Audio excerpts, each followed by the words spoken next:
আপনারা শুনছেন audio book by মেহেদি। শবর দাশগুপ্ত বাঙালি সাহিত্যিক শীর্ষেন্দু মুখোপাধ্যায় সৃষ্ট একটি কাল্পনিক গোয়েন্দা চরিত্র। তার ঋণ উপন্যাসে প্রথম এই পুলিশ গোয়েন্দার আবির্ভাব হয়। অরিন্দম শীলের পরিচালনায় শবরকে নিয়ে এ পর্যন্ত 4টি চলচ্চিত্র হয়েছে। এবার শবর 2015 সাল, ঈগলের চোখ 2016 সাল, আসছে আবার শবর 2018 এবং তীরন্দাজ শবর 2022। আজকে এই শবর দাশগুপ্তকে নিয়েই আমাদের আয়োজন। সাহিত্যিক শীর্ষেন্দু মুখোপাধ্যায়ের সৃষ্ট একটি বিশেষ চরিত্র। বরাবরের মতোই গল্প পাঠে আমি মোহাম্মদ মেহেদি হাসান। গল্পটি কেমন লাগছে আপনারা অবশ্যই আমাকে কমেন্টস করে জানাবেন এবং যদি ভালো লেগে থাকে তাহলে অবশ্যই একটি লাইক দিবেন এবং গল্পটি আপনাদের বন্ধুবান্ধবদের সাথে শেয়ার করে দিবেন। এবং যদি আমার চ্যানেলের সবগুলো গল্পই আপনাদের ভালো লেগে থাকে তাহলে অবশ্যই চ্যানেলটি সাবস্ক্রাইব করে বেল আইকনটি অন করে দিবেন। তাহলে শুরু করছি শবর দাশগুপ্ত সিরিজের গল্প ঋণ। আজকে শুনবেন গল্পটির প্রথম পর্ব।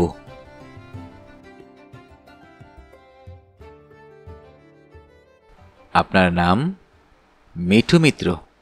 বাবার নাম? স্বর্গত পিনাকি মিত্র। আপনার কোনো পোশাকি নাম আছে? না, আমার একটাই নাম। বয়স? 33 বছর। ঠিকানা? এই ফ্ল্যাটই আমার ঠিকানা। এই ফ্ল্যাট ছাড়া আপনার আর কোনো বাড়ি নেই? আছে, কৃষ্ণনগরে। আমার বাবা করেছিলেন, কিন্তু সেটা ভাড়াটেদের দখলে, তারা ভাড়াও দেয় না। বাড়ির ট্যাক্স কে দেয়? আমিই দিই। আপনি কোথায় চাকরি করেন? এলাহাবাদ ব্যাংকে। ব্রাঞ্চ? রসা রোড। কি চাকরি করেন? Accounts officer. কতদিন চাকরি করছেন? প্রায় 10 বছর। একই ব্রাঞ্চে? না, 3টে ব্রাঞ্চে ঘুরে ফিরি। আপনার ম্যারিটাল স্ট্যাটাস? সিঙ্গেল। কখনো বিয়ে হয়েছিল? হয়েছিল।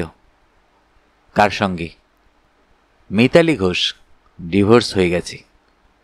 বিয়েটা ভেঙে গেল কেন? মিতালি আমাকে পছন্দ করত না। কেন করতেন না? সেটা তারই জানার কথা। অপছন্দের কথাটা তিনি কবে প্রকাশ করেন? বিয়ের রাতেই। অপছন্দ হলে তিনি আপনাকে বিয়ে করলেন কেন? আমাদের বিয়ে কিছুটা অ্যাক্সিডেন্টাল। কীরকম? ওর বাবা বরুণ ঘোষের লাং ক্যান্সার হয়েছে বলে একজন বড় ডাক্তার সন্দেহ প্রকাশ করেন। মিতালি তার একমাত্র সন্তান। তিনি বিপত্নিক ছিলেন, সুতরাং তিনি খুব তাড়াতাড়ি মেয়ের বিয়ে দেওয়ার জন্য উঠে পড়ে লাগেন। হাতের কাছে আমাকে পেয়ে আমার সঙ্গে বিয়ে দেন। বরুণ ঘোষের সঙ্গে আপনার বিয়ের আগে পরিচয় ছিল? সামান্য ছিল। আমার ব্রাঞ্চে ওর অ্যাকাউন্ট ছিল, প্রায় আসতেন। আমি তখন ক্যাশে বসতাম, সেই সূত্রেই পরিচয়। মেয়ের বিয়ে দেওয়ার পক্ষে পরিচয়টা যথেষ্ট নয়, কিন্তু সেটা আমি অস্বীকার করছি না। বরুণ ঘোষ কি নিজেই আপনার কাছে বিয়ের প্রস্তাব দিয়েছিলেন? হ্যাঁ। আপনিও সঙ্গে সঙ্গে রাজি হয়েছেন? না, আমার বিয়ে করার ইচ্ছে ছিল না। উনি ওর অসুখের কথা বলে আমাকে রাজি করান। কিন্তু আমরা যতদূর জানি বরুণ ঘোষের ক্যান্সার হয়নি। না, সেটা পরে ধরা পড়ে, কিন্তু তখন ক্যান্সার হয়েছে বলেই তার দৃঢ় বিশ্বাস ছিল। দেখুন, আমরা পুলিশের লোক, সহজ সরলভাবে কোনো কথা বিশ্বাস করি না। আমাদের কাছে খবর আছে বিয়ের ব্যাপারে আপনারই আগ্রহ ছিল বেশি, কারণ বরুণ ঘোষের টাকা এবং বিষয় সম্পত্তি। তার মেয়ে মিতালিও ছিল সুন্দরী এবং মেধাবী। আপনার যা স্ট্যাটাস, তাতে বরুণ ঘোষের মতো একজন ধনী লোক তার একমাত্র মেয়ের বিয়ে আপনার সঙ্গে দিতে চাইবেন এবং তার জন্য চাপাচাপি করবেন, এটা কি স্বাভাবিক ঘটনা? না, স্বাভাবিক ঘটনা নয়, আমিও জানি। কিন্তু তখন সিচুয়েশনটা স্বাভাবিক ছিল না। উনি নাচার হয়েই বিয়েটা দেন। আমি যদি বলি আপনি ওর মেধাবী ও সুন্দরী মেয়েটিকে বিয়ে করে ওর বিরাট সম্পত্তি গ্যাপ করার জন্য ওকে ব্ল্যাকমেল করেছিলেন? ব্ল্যাকমেল? কিভাবে ব্ল্যাকমেল করব? সেটা আস্তে আস্তে জানা যাবে। তদন্তের তো মোটে শুরু। আগেই বলেছি, বরুণবাবুর সঙ্গে আমার পরিচয় গভীর ছিল না, ব্যাংকের সূত্রে পরিচয়। তাকে ব্ল্যাকমেল করার প্রশ্নই ওঠে না। এই বিয়েতে যে মিতালির আপত্তি ছিল তা কি আপনি বিয়ের আগে জানতে পেরেছিলেন? না। মিথ্যে কথা। বিয়ের আগে মিতালি আপনাকে টেলিফোন করে জানান যে এই বিয়েতে তিনি রাজি নন। না তো, এরকম ঘটনা ঘটেনি। শুধু তাই নয়, মিতালি আপনাকে একটা চিঠিও লিখেছিলেন। আমি কোনো চিঠি পাইনি। মিতালি ঘোষের বন্ধুরা কিন্তু সাক্ষী দেবে, তারা জানে। আমি সত্যি কথাই বলছি। You are a cool customer. এই ফ্ল্যাটটা কার? আমার। এটা কি বিয়ের আগে কিনেছিলেন? হ্যাঁ। ফ্ল্যাট কেনার টাকা কে দিয়েছিল? ব্যাংক থেকে লোন নিয়ে কিনেছিলাম, ইনস্টলমেন্ট ফ্যাসিলিটি ছিল। মিথ্যে কথা। ফ্ল্যাট কেনার জন্য টাকা আপনি আদায় করেছিলেন বরুণ ঘোষের কাছ থেকে, কিন্তু আমার লোনের রেকর্ড ব্যাংকে আছে। সে টাকা তুলে আপনি হয়তো ফিক্সড ডিপোজিট করে রেখেছেন বা শেয়ারে কাটিয়েছেন, আমরা সবই জানতে পারবো। বরুণ ঘোষের কাছ থেকে আমি টাকা নিইনি। বিয়ের রাতে মিতালি আপনাকে কি বলেছিলেন? বলেছিল আমাকে তার পছন্দ নয়।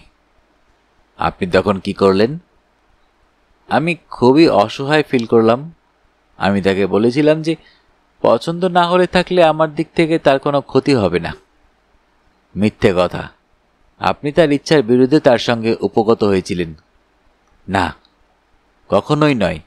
তার সঙ্গে আমার শারীরিক সম্পর্কই হয়নি।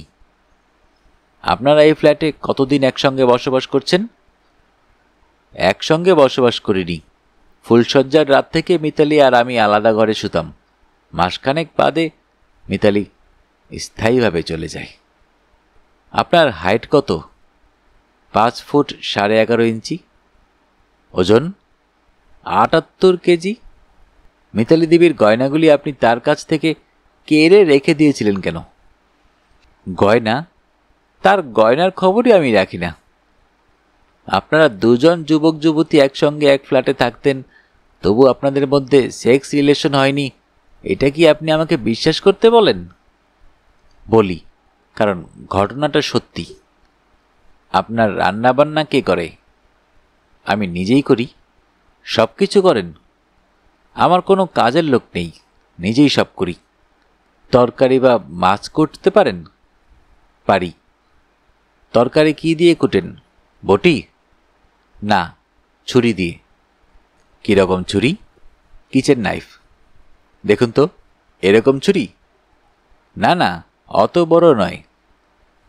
এর চেয়ে কতটা ছোট হবে? আরও 2 ইঞ্চি ছোট। আপনি কি জানেন মিতালি দেবী ঠিক এইরকমই একটা কিচেন নাইফে খুন হয়েছেন? জানি। কিভাবে জানলেন? কাগজে পড়েছি। আপনি কি মিন করতে চাইছেন? আচ্ছা, মিতালি দেবী কি কখনো আপনাকে বলেছিলেন যে তিনি অন্য কাউকে ভালোবাসেন? না তো। ভালো করে ভেবে দেখুন। এরকম কথা বললে আমার মনে থাকতো। বিয়ের সময় আপনার বয়স কত ছিল? 25-26। আর মিতালি দেবীর? 18-19। তখনও ডাক্তারি পড়ছিল। আপনার কি কোনো প্রেমিকা আছে? না। মাত্র 33 বছর বয়স, নামমাত্র বিয়ে, তবু কেউ জোটেনি? না। না, অথচ এর আগে পুলিশের জেরার উত্তরে আপনি বলেছেন যে আপনার 2 জন বান্ধবী আছেন। বান্ধবী আর প্রেমিকা এক নয়। তফাৎটা কি? অনেক তফাৎ। তাদের মধ্যে একজনের নাম কি শিখা বড়ুয়া? হ্যাঁ। আর একজনের নাম মন্দিরা সেন? হ্যাঁ। এদের সঙ্গে আপনার কোনো অ্যাফেয়ার নেই? না। বিশ্বাস করতে বলছেন? বলছি। ঠিক আছে। ডিভোর্সের পরই আপনার স্ত্রী বিদেশে চলে গিয়েছিলেন ফর হায়ার স্টাডিজ। কোথায় গিয়েছিলেন আপনি জানেন? শুনেছি আমেরিকায়। আপনি বিদেশে তার ঠিকানা জানতেন? না। জানতেন না? তাহলে তাকে যে আপনি গাদা গাদা চিঠি লিখতেন, সেগুলো তার কাছে কিভাবে পৌঁছতো? আমি তাকে চিঠি লিখতাম না। হাসালেন মশাই। তার সুটকেসে আপনার একাধিক চিঠি পাওয়া গেছে। আমি তাকে চিঠি লিখিনি। কখনো নয়? না। আচ্ছা, আপনার শ্বশুরমশাইয়ের সঙ্গে আপনার সম্পর্ক কেমন ছিল? প্রথম দিকে ভালোই ছিল। মিতালি আমাকে ছেড়ে ওর কাছে চলে যাওয়ায় উনি খুব দুঃখিত হয়েছিলেন। মিটমাটের চেষ্টাও করেছিলেন। তখন আমার সঙ্গে প্রায় দেখা করতেন, দুঃখ প্রকাশ করতেন। মিতালি শেষ অবধি ডিভোর্সের মামলা করায় উনি ভেঙে পড়েন। শুনেছি তখন থেকেই ওর হার্টের দোষ দেখা দেয়। তখন থেকে আমাদের দেখা সাক্ষাৎ কমে যেতে থাকে। আপনি কি বরুণ ঘোষকে সে সময় থ্রেট করেছিলেন? না তো, থ্রেট করব কেন? আপনি কি কুংফু ক্যারাটে জানেন? খানিকটা শিখেছিলাম। কেন শিখেছিলেন? এমনি, শখ করে। নাকি মাস্তান হওয়ার জন্য? মস্তান? অবাক হচ্ছেন? বাসব হালদার নামে একজন লোককে তার দুজন বন্ধুসহ আপনি একডালিয়ায় মারধর করেছিলেন। তারা আপনার বিরুদ্ধে পুলিশের ডায়েরি করেছিল। পুলিশ আপনাকে গ্রেফতারও করে, ঠিক কি না? হ্যাঁ, বাসব হালদার নিজেই একজন গুন্ডা। একডালিয়ায় আমার একজন বন্ধু ভাড়া বাড়িতে থাকত। তাকে তুলে দেওয়ার জন্য বাড়িওয়ালা বাসবকে লাগায়। বাসব তাকে প্রায় হ্যারাস করত, এমনকি তার বোনকে পর্যন্ত রাস্তাঘাটে টিজ করা শুরু করে। তখন বাধ্য হয়ে। বাসব হালদার গুন্ডা ছিল একথা আপনিই বলছেন। তাহলে বলুন, গুন্ডাকে পেটাতে পারে আরও একজন গুন্ডাই, তাই না? আমি গুন্ডামি করিনি, অন্যায়ের প্রতিকার করেছিলাম মাত্র। রবিনহুড? হ্যাঁ, আপনি নিজেকে হিরো বলে প্রমাণ করতে চাইছেন নাকি? তাহলে বলি, আপনার বিরুদ্ধে আরও একটা পুলিশ কেস ছিল। প্রিন্স গোলাম মোহাম্মদ রোডে ন্যাটা দাসকে আপনি মেরে হাসপাতালে পাঠিয়েছিলেন। বেচারা মারাও যেতে পারত। এফআইআরে আছে আপনি তাকে গুলিও করেছিলেন। আমি কি করে গুলি করব? আমার কোনো বন্দুক পিস্তল নেই। ধীরে মশাই, ধীরে। গুলি আপনি করেছিলেন ঠিকই, তবে শেষ অবধি সেটা প্রমাণ হয়নি। প্রমাণ হয়নি বলেই ধরে নেবেন না যে আপনি নিরপরাধ। অনেক ক্রাইমই প্রমাণ হয় না। ন্যাটা দাসকে আপনি কেন মেরেছিলেন? আমার জ্যাঠামশাই তাকে বিশ্বাস করে কিছু ডলার ভাঙাতে দিয়েছিলেন। টাকাটা সে মেরে দেয়। কীরকম জ্যাঠামশাই? গ্রাম সম্পর্কের। ওকে ছেলেবেলা থেকেই চিনি। জাহাজে চাকরি করতেন। ন্যাটা দাসও কি গুন্ডা ছিল? নিশ্চয়ই। পুলিশের রেকর্ডে তার বিরুদ্ধে অনেক কেস। আপনি কি তাকে খুন করতে চেয়েছিলেন? না, শিক্ষা দিতে চেয়েছিলাম। খুনের একটা টেন্ডেন্সি আপনার কি বরাবর ছিল? না। তাহলে আপনি আসলে একজন হিরো। দুঃখের বিষয়, এরকম একজন হিরোর মূল্য মিতালি দেবী টের পেলেন না। যাকগে, বরুণ ঘোষের কথায় আসা যাক। আপনি তাকে কিভাবে ব্ল্যাকমেল করতেন বলুন তো? ব্ল্যাকমেলের প্রশ্নই ওঠে না। ওঠে। তার আগে জিজ্ঞেস করি, ব্ল্যাকমেল কথাটার অর্থ আপনি জানেন তো? গুপ্ত কথা ফাঁস করে দেওয়ার ভয় দেখিয়ে টাকা বা সুবিধা আদায়। আপনি বরুণ ঘোষের অন্তত একটা গুপ্ত খবর জানতেন। কি? ওর বেনামা অ্যাকাউন্ট। রুদ্র সেন, পিনাকি শর্মা আর হরিপদ হাজরা, এই তিনটে ফিকটিশাস নামে ওর আরও 3টে অ্যাকাউন্ট ছিল ওই ব্রাঞ্চে। আপনি কি তা জানতেন না? জানতাম। এটা কি গুপ্ত খবর নয়? এটা ম্যাল প্র্যাকটিস। ট্যাক্স ফাঁকিদের জন্য কেউ কেউ করে, কিন্তু তেমন মারাত্মক অপরাধ নয় বলে গুরুত্ব না দিলেও চলে। তাহলে কি বলতে চান আপনি বরুণ ঘোষ সম্পর্কে আরও গুরুতর কোনো গুপ্ত কথা জানতেন? না, তার সঙ্গে আমার পরিচয় সামান্য। আপনি কি জানেন আমরা তার কিছু ডায়েরি পেয়েছি, যাতে তিনি লিখে গেছেন যে তাকে কেউ নিয়মিত ব্ল্যাকমেল করত? না, আমার এসব জানার কথা নয়। যদি বলি ব্ল্যাকমেলার হিসেবে তিনি আপনার কথা ডায়েরিতে লিখে গেছেন, হতেই পারে না। তিনি তেমন মিথ্যেবাদী ছিলেন না। You are a cool customer. জানেন তো, বড় ক্রিমিনালরা খুব কুল হেডেড হয়। যাকগে, ডায়েরি তো কোর্টেই প্রডিউস করা হবে। বরুণবাবুর কাছ থেকে পণ হিসেবে আপনি কত টাকা নিয়েছিলেন? 1 পয়সাও না। আচ্ছা, এবার বেশ ভেবে বলুন তো, বিয়ের রাতে মিতালি দেবী ঠিক কী ভাষায় বলেছিলেন যে তিনি আপনাকে পছন্দ করেন না? ভেবে বলুন। খুব সাধারণভাবে বলেছিল। বিয়ের রাতে না ফুলশয্যার রাতে? ফুলশয্যার রাতে। কি বলেছিলেন? বলেছিল আমি এ বিয়ে মানি না। বেশ রাগ করে বলেছিলেন কি? খুব ঠান্ডা গলায় বলেছিলেন। তখন আপনার কি রকম রিয়াকশন হয়েছিল? আপনি কি ইনসাল্টেড ফিল করেছিলেন? হ্যাঁ। আর তাই আপনার ভিতর জিঘাংসা জেগে উঠেছিল? ও কথা কেন বলছেন? কারণ তারপরই আপনি তাকে অ্যাটাক করেন এবং রেপ করেন। আপনি কি জানেন যে স্ত্রীর ইচ্ছার বিরুদ্ধে তার সঙ্গে জোর করে মিলিত হলে সেটা রেপের পর্যায়ে পড়ে? যদিও এই দেশে সেটা বেআইনি নয়। তখন জানতাম না, কিন্তু এখন জানি। কিন্তু আমি সেই অপরাধটা করিনি। আপনার ভিতরে অপরাধ প্রবণতা আছে। আপনি কুংফু ক্যারাটে জানেন। আপনার ইগো প্রবল। এসব কন্ডিশনগুলো আপনার বিরুদ্ধে যাচ্ছে। মিতালি দেবী তার এক বন্ধুকে ঘটনাটা পরদিনই জানিয়েছিলেন। তাহলে মিতালি বা তার বন্ধুকে একজন মিথ্যে কথা বলেছে। বরুণ ঘোষ কবে মারা গেছেন আপনি জানেন? মাসখানেক আগে। কিভাবে জানলেন? বরুণ ঘোষের খবর কি কাগজে বেরিয়েছিল? লোকের মুখে শুনেছি। সেই লোক কে মনে আছে? ভাবলে মনে পড়বে হয়তো। এক্স্যাক্ট ডেটটা জানেন? মনে নেই, তবে নভেম্বরের মাঝামাঝি বোধহয়। কিভাবে মারা যান? থ্রম্বোসিস বোধহয়, ওরকমই শুনেছিলাম। আপনার সঙ্গে তার শেষ কবে দেখা হয়েছিল? মনে নেই, বোধহয় উনি আমেরিকা যাওয়ার আগে। আমার নাম শবর দাশগুপ্ত। খুবই বিচ্ছিরি নাম, তবে মা বাবা নামটা শখ করে রেখেছিলেন। কি আর করা যাবে বলুন? ঠিকই তো। এমনকি নামটার অর্থ আমি ভালো করে জানি না। বাংলায় আমার বিদ্যের দৌড় খুবই কম। তবে যতদূর জানি শবর মানে ব্যাধ। তাই কি? বোধ হয়। হ্যাঁ, একদিক দিয়ে আমার নামটা খুবই সার্থক।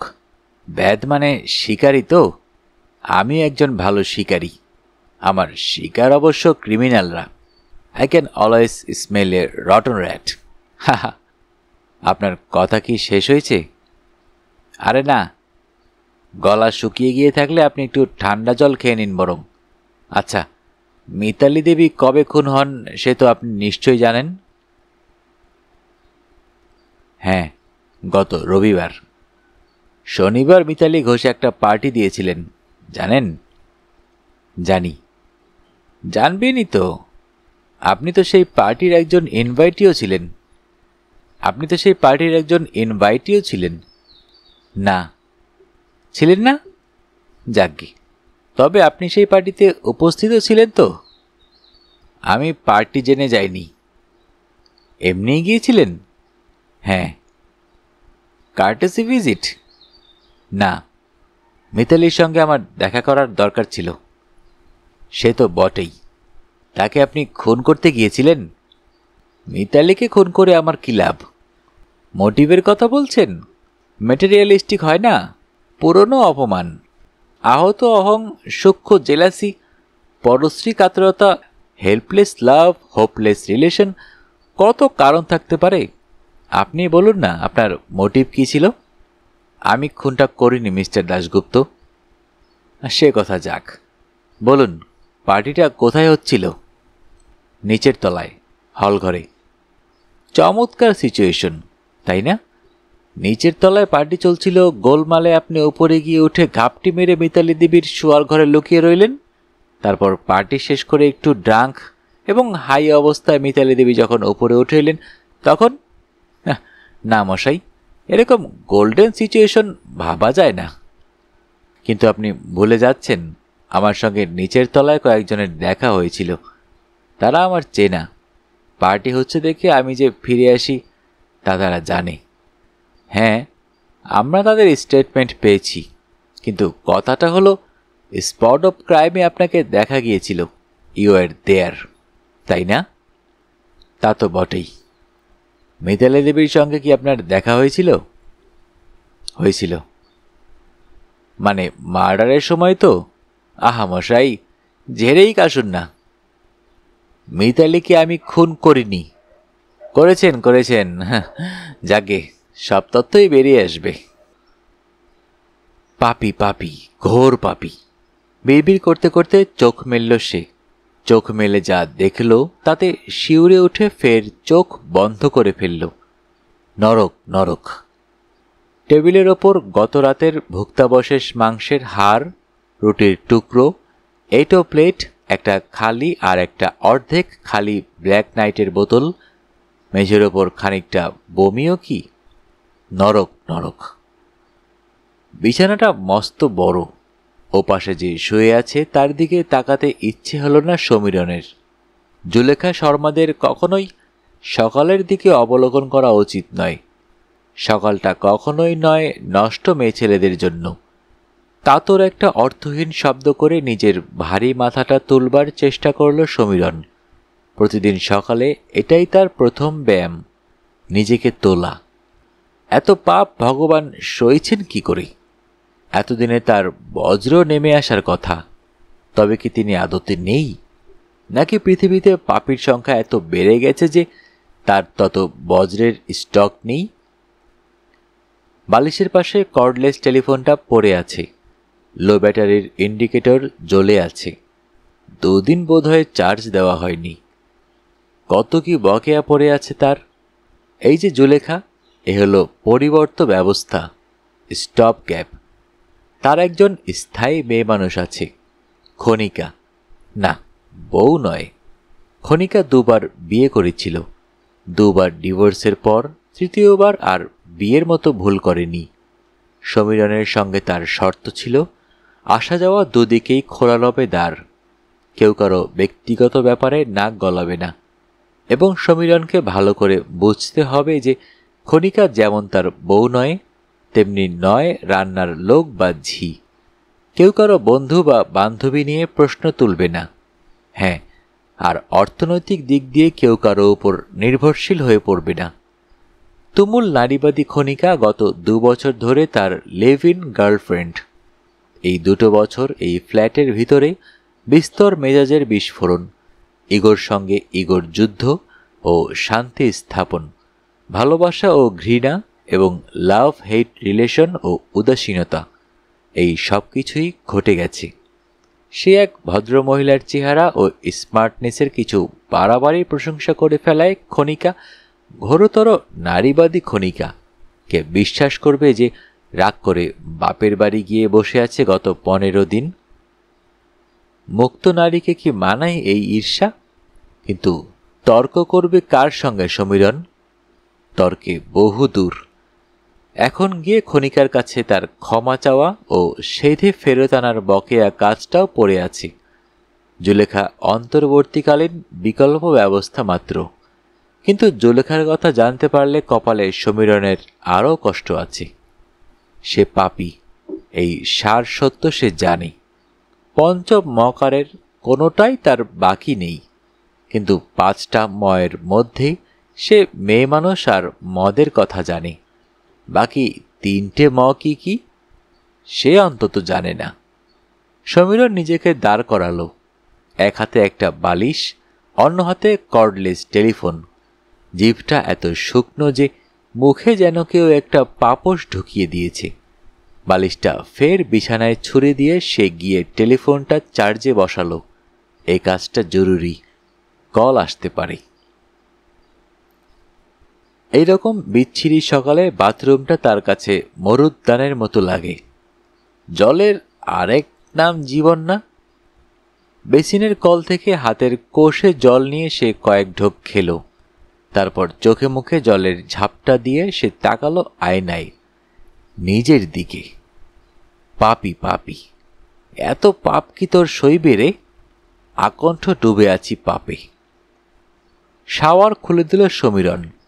কলকাতার শীত তীব্র নয় ঠিকই, কিন্তু তবু তো শীতকাল। ঠান্ডা জলের শতধারার সূচিভেদ্য আক্রমণে প্রথমটায় শিউরে শিউরে উঠল সে। তারপর ভালো লাগতে লাগল। আহ, কি আরাম! জলে পাপ ধুয়ে যায় না, সে জানে। তবু জল যেন তার গা থেকে বাসি পচা দুর্গন্ধযুক্ত একটা আস্তরণকে অপসারিত করছিল। স্নান করতে করতেই সে হাত ঘড়িটা দেখল, যেটা প্রায় সহজাত কবচ কুণ্ডলীর মতো প্রায় 24 ঘন্টায় পড়ে থাকে সে। 8:10। অবিশ্বাস্য! কি করে এটা হয় তা আজও বুঝতে পারেনি সমীরণ। প্রতিদিন সকালে ঠিক একই সময়ে কেন ঘুম ভাঙে তার? কেন প্রতিদিন সকালে শাওয়ারের নিচে দাঁড়িয়ে সে দেখতে পায় ঘড়িতে 8:10? অলৌকিক ছাড়া একে আর কি বলা যায়? স্নান করতে করতে সে দাঁত ব্রাশ করল, তারপর শাওয়ার খোলা রেখেই বসল কমোডে। জল পড়ে যেতে লাগলো বিনা কারণে, কিন্তু এই সময়ে এই জলের শব্দটা তাকে উদ্বুদ্ধ ও তৎপর করে। বয়ে যাচ্ছে জল, বয়ে যাচ্ছে আয়ু, বয়ে যাচ্ছে মহার্ঘ সময়। জীবন প্রবাহ বহি কাল সিন্ধু পানে যায়। নাই নাই নাই, যে সময় 9:30 তার অফিস। কমর থেকে উঠে সে ফের শাওয়ারের নিচে দাঁড়ালো এবং দাড়ি কামিয়ে নিল। অনেকদিন আগে নন্দিতা বলেছিল, আপনার মুখে একজোড়া গোঁফ থাকলে ভালো হতো। একটা মুখ আছে, গোঁফ না থাকলে মানায় না। তা হবে, কিন্তু গোঁফের অনেক ল্যাঠা, কেয়ারি করতে হয়, ছাড়তে হয়, দুদিক সমান করতে হয়। তার সময় কোথায়? আজও তাই গোঁফ রাখা হয়নি তার। কোথায় ভেসে গেছে নন্দিতা? গোঁফ ছাড়াও তার তো দিব্যি চলে গেল এতগুলো বছর। কত বছর? সে কি 40-এর কাছাকাছি? না, সে বয়স নিয়ে মোটে ভাববে না, ভাবতে চায় না। বয়স মানেই একটা ভয়, একটা জ্বালা, একটা উদ্বেগ।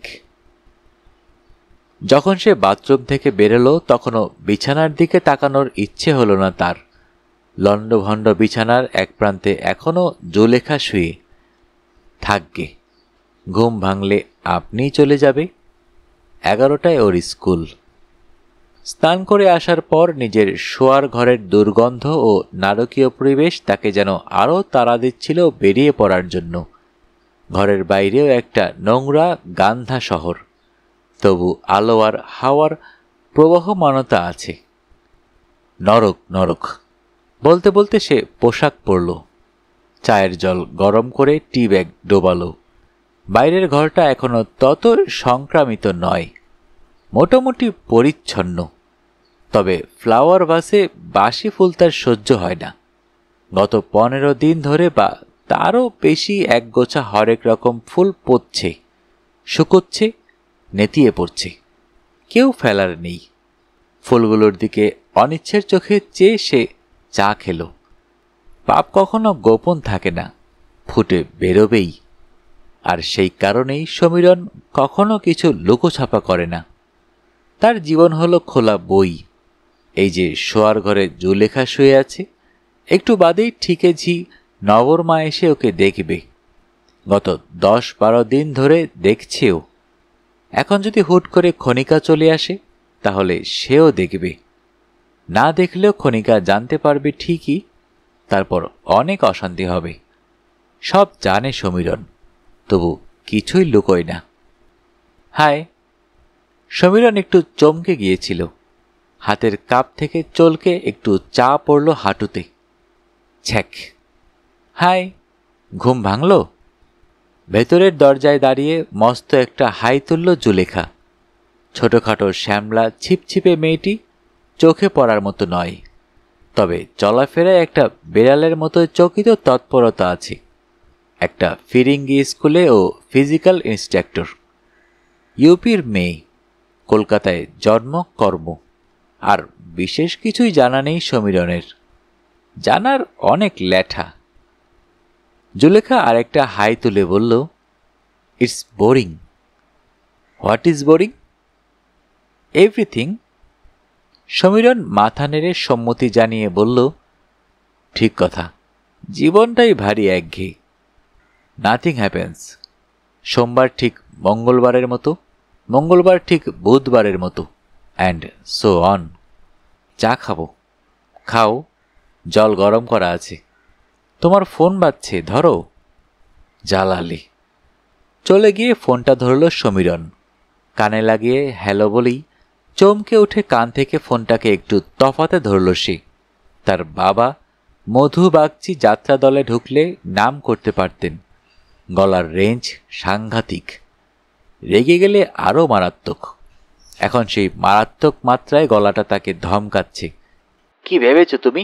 সারা রাত ফুর্তি করে সকালে হ্যাংওভার নিয়ে পড়ে থাকলেই হবে? তোমাকে কতবার বলেছি আজ শুক্রবার অফিসের আগে মিস্টার ভার্মার বাড়ি থেকে একটা জরুরি ফাইল নিয়ে আসবে।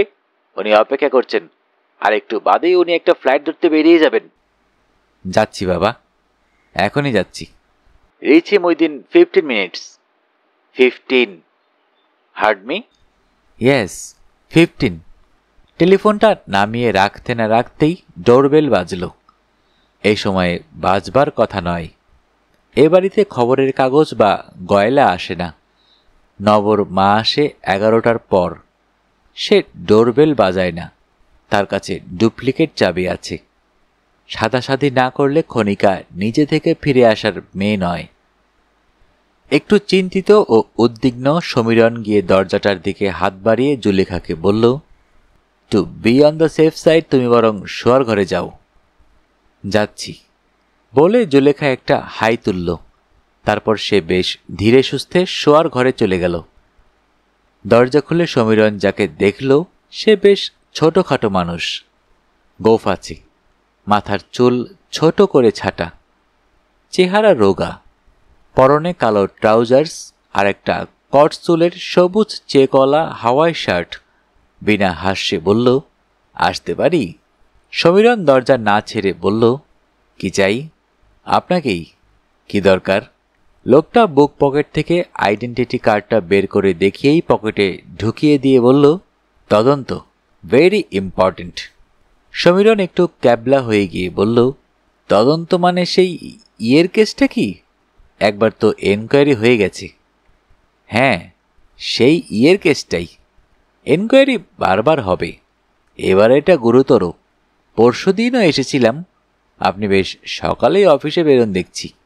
আগে হ্যাঁ, তবে পরশু আপনার কাজের মেয়েটির সঙ্গে আমার কিছু কথা হয়েছে রিগার্ডিং ইউ। আমি ভিতরে এলে কি আপনার অসুবিধা হবে? ভিতরে গার্লফ্রেন্ড কেউ আছে নাকি মশাই? না না, আসুন আসুন। থাকলেও আমি মাইন্ড করব না, তাকেও হয়তো প্রয়োজন হবে। মার্ডার কেস যে কোথা থেকে কোথায় গড়ায়। সমীরণ লোকটাকে ভিতরে ঢুকিয়ে দরজা বন্ধ করে দিল। বলল, বসুন। কিন্তু আমি একটা কাজে বেরোচ্ছিলাম যে। আমার কাজটা কি কম জরুরি? এখন যদি আপনি কাজ দেখান তাহলে আপনাকে আমার অফিসিয়ালি থানায় টেনে নিয়ে যেতে হবে। আতঙ্কিত সমীরণ বলল, প্লিজ, তাহলে আমি বাবাকে একটা টেলিফোন করে নেই। উনি আমার বস। জানি, কর্ডলেস টেলিফোনটা এই ঘরে নিয়ে এসে কথা বলুন, আর গার্লফ্রেন্ডটিও এখানে স্বচ্ছন্দে এসে বসতে পারেন। সমীরণ টেলিফোনটা নিয়ে এলো। খানিকটা চার্জ নিয়েছে, চলবে। সে লাইনটা অন করে ডায়ালের বোতাম টিপতে টিপতে বলল, জুলেখা টয়লেটে গেছে, এসে যাবে। বেফাস বলা। টেলিফোনে তার বাবার গলা হঠাৎ করে ফেটে পড়ল। জুলেখা টয়লেটে গেছে? What do you mean? কে জুলেখা? আর তার টয়লেটে যাওয়ার খবর তুমি সাত সকালে আমাকে শোনাচ্ছ কেন? আপনাকে নয়, আমি জানতে চাই তুমি এখনো বেরিয়ে পড়নি কেন। তোমাকে বলেছিলাম কিনা ঠিক 15 মিনিটের মধ্যে ভার্মাকে রিচ করতে হবে? হ্যাঁ হ্যাঁ অবশ্যই, কিন্তু একটা সমস্যা দেখা দিয়েছে যে। কি সমস্যা? জুলেখাকে, তার টয়লেটে যাওয়াটা কি তোমার সমস্যা নাকি? না বাবা, I am under arrest. Arrest বলে বাবা এমন চেঁচালো যে মানুষ অত জোরে সচরাচর চেঁচাতে পারলে টেলিফোন যন্ত্রটারই দরকার হতো না। অ্যারেস্ট? আমি ঠিক শুনেছি তো? ঠিকই শুনেছেন, তবু আমি ভেরিফাই করে নিচ্ছি বলে মাউথপিসটায় হাত চাপা দিয়ে সে লোকটাকে জিজ্ঞেস করল, অ্যাম আই আন্ডার অ্যারেস্ট? না না, বরং ইউ আর আন্ডার স্ক্রুটিনি। মাউথপিসটা হাত থেকে সরিয়ে সমীরণ বলল, ইনি বলছেন ঠিক অ্যারেস্ট নয়, আই অ্যাম আন্ডার স্ক্রুটিনি। ব্যাপারটা কি তা আমি জানি না। কেন? তোমাকে স্ক্রুটিনি বা করা হচ্ছে কেন? তুমি কি করেছ? মনে হচ্ছে সেই ইয়ের কেসটা। কোন কেসটা? কিসের কেস? একটা মার্ডার কেস। মাই গড, মার্ডার কেস? ঠিক শুনছি? ঠিকই শুনেছেন। ইনি বোধহয় আমাকে থানায় নিয়ে যাবেন। ভার্মার ফাইলটা, তাই আমার পক্ষে আনা সম্ভব হচ্ছে না। হ্যাং ভার্মা, পুলিশ অফিসারকে ফোনটা দে, আমি ওর সঙ্গে কথা বলতে চাই। লোকটাকে কিছু বলতে হলো না, নিজেই হাত বাড়িয়ে টেলিফোনটা নিয়ে তার বাবাকে বলল, ঘাবড়াবেন না, আপনার ছেলেকে কয়েকটা প্রশ্ন করতে এসেছি। বাবার গলা টেলিফোন থেকে 2 হাত দূরে দাঁড়িয়েও শুনতে পেল সমীরণ। বাবা বলল, কার মার্ডার? কিসের মার্ডার? মিতালি ঘোষ নামে একটি মেয়ের। তার সঙ্গে আমার ছেলের কি সম্পর্ক? সম্পর্কটা গোলমেলে, তবে ক্রমশ সব জানা যাবে। আমার যে পালপিটেশন হচ্ছে, একটা সরবিটেট খেয়ে নিন। শুনুন অফিসার, আমার এই সেজ ছেলেটা অত্যন্ত ইরেগুলার, বোধহয় লম্পটো এবং একটা মিটমিটে বদমাস। আজকাল কে নয়, দি young generation is totally spoiled. তার জন্যে আপনারা অর্থাৎ প্যারেন্টসরাই বেশি রেসপন্সিবল। ওকে ওকে, কিন্তু আমার কথাটা শেষ হয়নি। আমি বলছিলাম কি, হি হ্যাজ হিজ ভাইসেস, কিন্তু he is completely incapable two commit murder. He is not brought up that way. Who knows? তবে আমাদের প্রাইম সাসপেক্ট উনি এখনো নন। ওর কাজটা আজ আপনি চালিয়ে নিন। কিন্তু আপনাদের প্রশ্ন তো এগুলো যে আমার জানা দরকার। I am worried. উপায় কি বলুন? ইন্টারোগেশনের রানিং কমেন্টারি তো আপনাকে শোনানো যাবে না। আমি কি আসব? না, আপাতত ওকে অ্যারেস্ট করা হচ্ছে না, আপনি পরে ওর কাছ থেকে শুনে নেবেন। ছাড়ছি। আচ্ছা আচ্ছা। ফোনটা অফ করে লোকটা সমীরণের হাতে দিয়ে বলল, হ্যাপলেস প্যারেন্টস, যান ওটা চার্জে বসে আসুন। পাপ পাপ পাপ ছাড়া কি তার জীবনে কিছু নেই? তার জীবন পঞ্চম মকারে আকীর্ণ, কিন্তু মার্ডার ম দিয়ে শুরু হলেও বোধহয় পঞ্চম মকারের মধ্যে পড়ে না। ভিতরের ঘরে এসে কর্ডলেসটা চার্জে বসিয়ে সে কিছুক্ষণ চোখ বুজে চুপ করে দাঁড়িয়ে ধ্যানস্থ হওয়ার চেষ্টা করলো। সকালবেলায় তার মাথা এমনিতেই ভালো কাজ করে না, তার উপর এসব উল্টোপাল্টা ঘটনায় সে বিভ্রান্ত। এখন দরকার মেডিটেশন। আজকাল স্ট্রেস কাটানোর জন্য অনেকেই মেডিটেশন ধরেছে। ব্যাপারটা কেমন তা অবশ্য সে ভালো করে জানে না। যোগব্যায়াম, ধ্যান ইত্যাদির কথা সে খুব শুনতে পায় আজকাল। খানিকক্ষণ চোখ বুজে সে নিজেকে জড়ো করার একটা ব্যর্থ চেষ্টা করল মাত্র। তারপর বাথরুমের দরজায় টোকা দিয়ে চাপা জরুরি গলায় ডাকল, জুলেখা, জুলেখা। ভিতরে শাওয়ার চলছে, জুলেখা শুনতে পেল না। টেবিল থেকে চাবিটা তুলে এনে সেইটে দিয়ে দরজায় নক করল সে। শাওয়ার বন্ধ হলো। জুলেখা বলল, কে? আমি। একটু তাড়াতাড়ি করো। কেন? Will you go to the pee? আর একটা বাথরুম তো রয়েছে। No, I won't go to the pee, but there is another pee here. Police. Police? যা, তুমি ইয়ার কি করছো? মায়েরই না। পুলিশ কি চায়? ইন্টারোগেট করতে এসেছে। আমাকে? আমাকে কেন? তোমাকেও। আমার সম্পর্কে হয়তো জানতে চাইবে। Don't worry, I shall paint you in pink. ইয়ার কি নয়, সিরিয়াস ব্যাপার। I may be under arrest. কেন? তুমি কি করেছ? পাপ, বিস্তর পাপ করেছি, কিন্তু পুলিশ যে পাপটার কথা বলছে সেটা আমি করিনি। ভেবো না, আমি পুলিশের মেয়ে, পুলিশের নাতনি। I was born and brought up in a police quarter. পুলিশের কোলে চড়েই বড় হয়েছি। চমৎকৃত হয়ে সমীরণ বলল, এইসব আগে বলতে হয়। I am impressed. You are an asset. Police কেন এসেছে বলো তো? Have you committed any crime? আমার এক বান্ধবী সম্প্রতি খুন হয়েছে। বান্ধবী? It was all in the newspapers. Mitali Ghosh. আমি খবরের কাগজ পড়িই না। ঠিক আছে, তুমি গিয়ে কথা বলো, আমি আসছি। এই শীতেও কি একটু ঘাম হচ্ছে তার? কে জানে কেন ছোটখাটো আনইমপ্রেসিভ চেহারার পুলিশ অফিসারটির সামনে তার কিছু অস্বস্তি হচ্ছে। সে ঘরে ঢুকতেই অফিসারটি কান থেকে ছোট্ট যন্ত্র খুলে তার গুটিয়ে পকেটে রাখতে রাখতে বলল, ওয়েল ডান। তার মানে? আমি এতক্ষণ আপনাদের ডায়লগ শুনছিলাম। কিভাবে শুনছিলেন? Any electronic device? আজকাল যে কত গেমভূত যন্ত্রপাতি বেরিয়েছে, একটু শান্তি বা সেকুলেশন থাকছে না। এটা একটা ইম্প্রোভাইজড হিয়ারিং এইড, খুব সফিস্টিকেটেড কিছু নয়, তবু ভালো কাজ দেয়। বসুন। সমীরণ বসল। মিতালি দেবী কি আপনার বাল্য বান্ধবী? আমরা স্কুলে একসঙ্গে পড়তাম। তিনি কেমন মেয়ে ছিলেন? Bright, meritorious. সেটা আমরা জানি।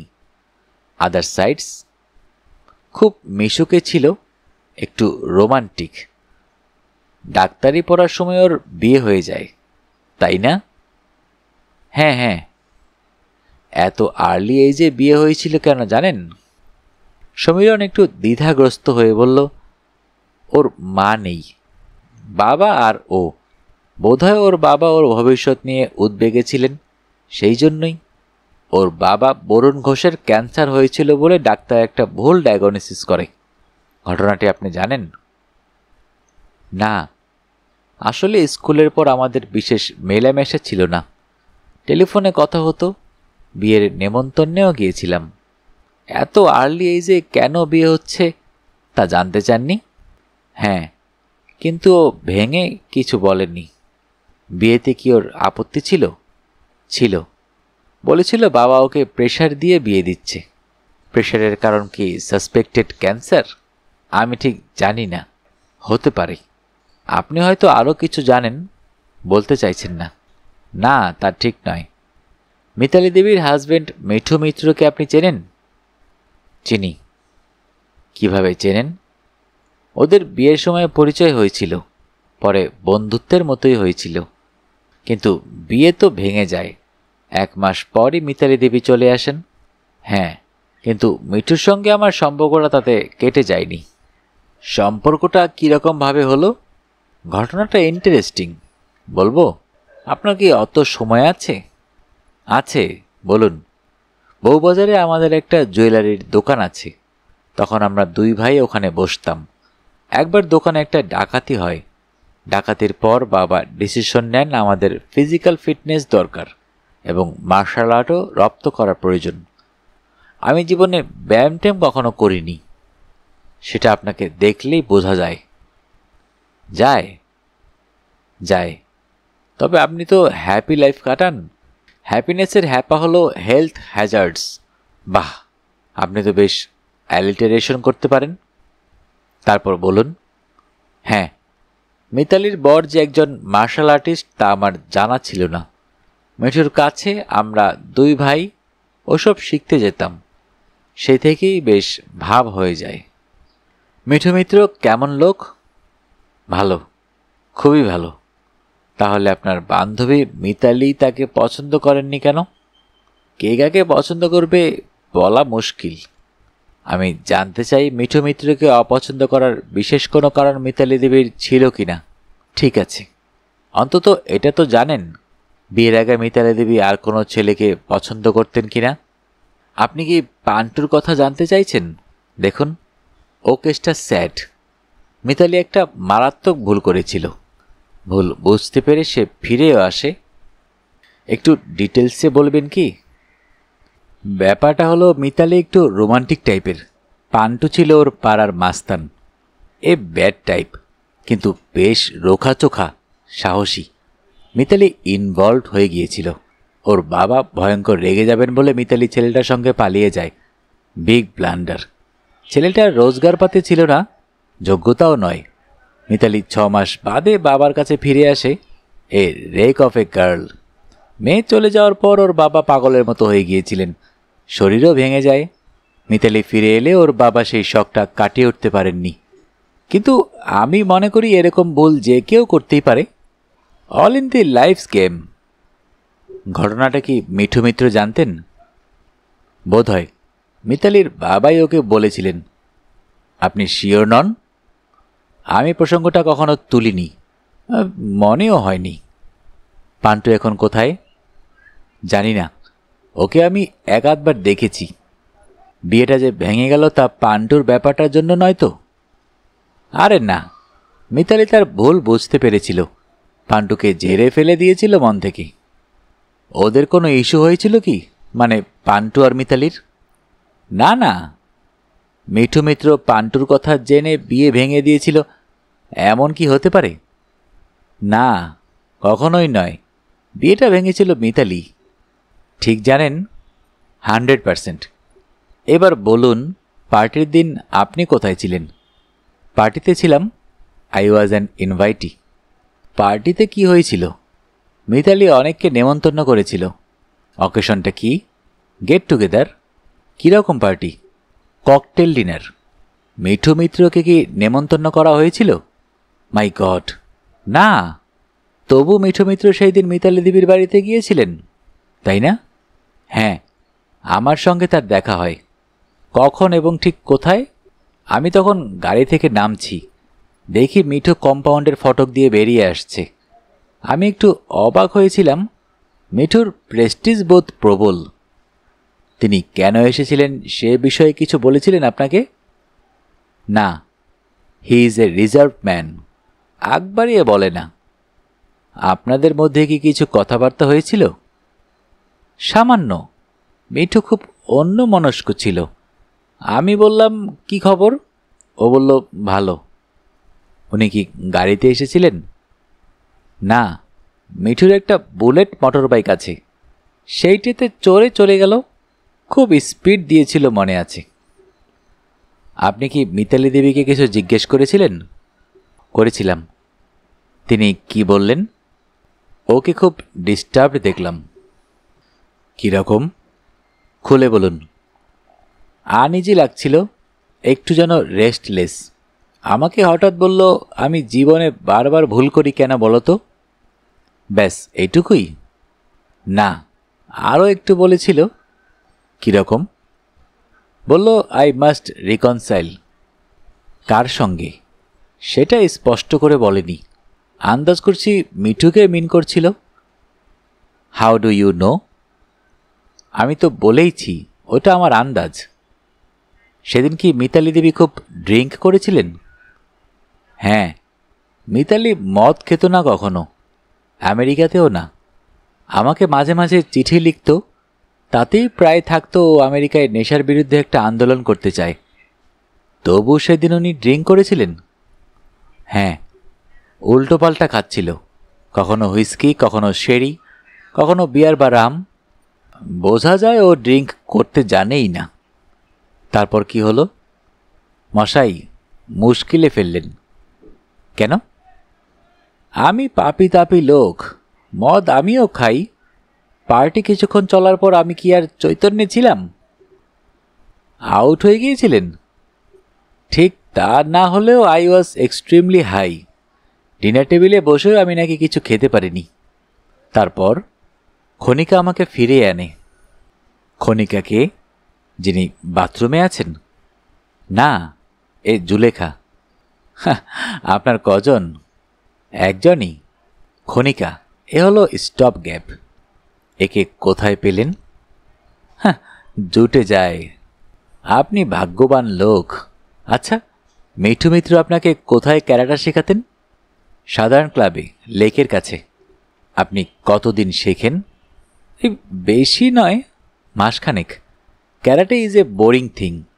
সিনেমা টিনেমায় দেখতে মন্দ নয়, কিন্তু শেখা ভীষণ একঘেয়ে। এক জিনিস হাজারবার করতে হয়। খনিকা দেবী এখন কোথায়? খনিকা? ও, সে বাপের বাড়িতে।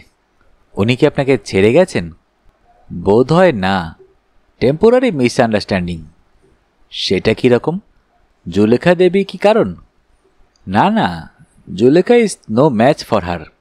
ব্যাপারটা খুলেই বলি। বলুন। Once I was in love with Mitali.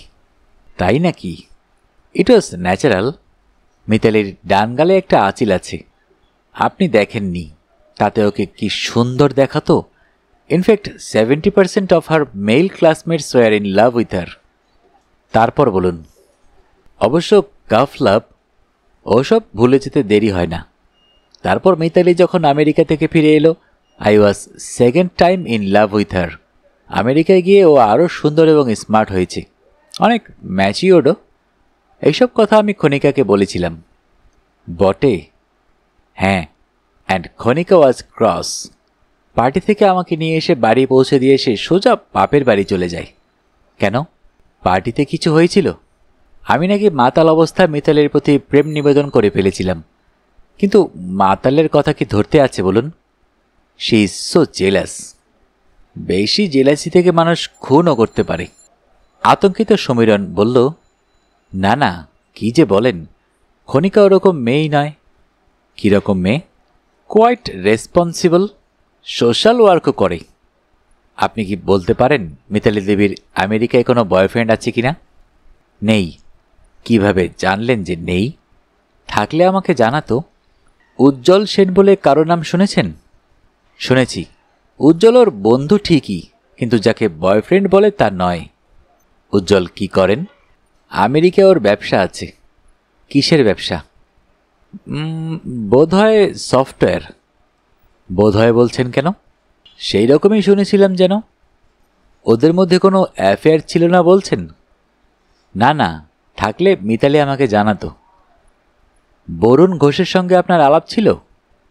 সামান্য। কীরকম লোক ছিলেন? লোনলি, আপন মনে থাকতেন। আপনার ব্লাড প্রেশার কত? প্রেশার? তা তো জানি না। কেন বলুন তো? মাঝে মাঝে চেক করানো ভালো। আপনার ফোন বাজছে, বোধহয় আপনার বাবা। গিয়ে ফোনটা ধরুন। বাবাই।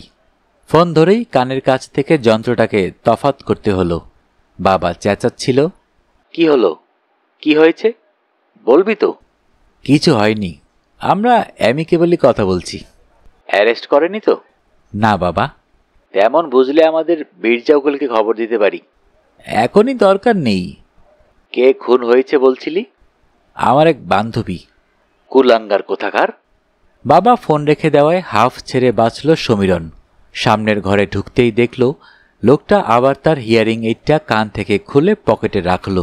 তারপর বলল, আপনার বান্ধবী বাথরুমে একটু বেশি সময় নিচ্ছেন? আগে হ্যাঁ, বাথরুম ওর খুবই প্রিয় জায়গা। ডাকবো কি? ডাকুন। সমীরণ গিয়ে বাথরুমের দরজায় টোকা দিয়ে বলল, হয়েছে জুলেখা, যাচ্ছি। আরও মিনিট পাঁচেক পর জুলেখা সম্পূর্ণ তৈরি হয়ে সামনের ঘরে এলো। হেসে বলল, হাই, আমি জুলেখা। অফিসার বলল, আমি শবর দাশগুপ্ত, গোয়েন্দা। How thrilling! আপনি একজন পুলিশ অফিসারের মেয়ে? হ্যাঁ। আমার বাবার নাম Bijoy Sharma, West Bengal police, retired. Samiran বাবুর সঙ্গে আপনার কতদিনের পরিচয়? জাস্ট 12 দিন। কিভাবে? We were two lonely people, we met somewhere and that's that. আপনি চাকরি করেন? হ্যাঁ, মেরিস স্কুলে physical instructor. Marital status? Single. একা থাকেন না বাবা মার সঙ্গে? একা। বাবা মা আমার লাইফস্টাইল পছন্দ করেন না। সমীরণ বাবুর সঙ্গে আপনার দেখা হওয়াটা কি অ্যাক্সিডেন্টাল? হ্যাঁ। কোথায় দেখা হলো? একটা বারে। বারে? আপনি কি ড্রিঙ্ক করেন? অকেশনালি, যখন বোরিং বা লোনলি ফিল করি। Are you in love? Don't know. আপনি কি জানেন যে ওর আরেকজন গার্লফ্রেন্ড আছেন? জানবো না কেন? আপনি মিতালি ঘোষের কথা শুনেছেন? না। How did you fall for him? Zulekha মুচকি হাসল। Will you believe? Why not? He told me that he was scared of গোস্টস।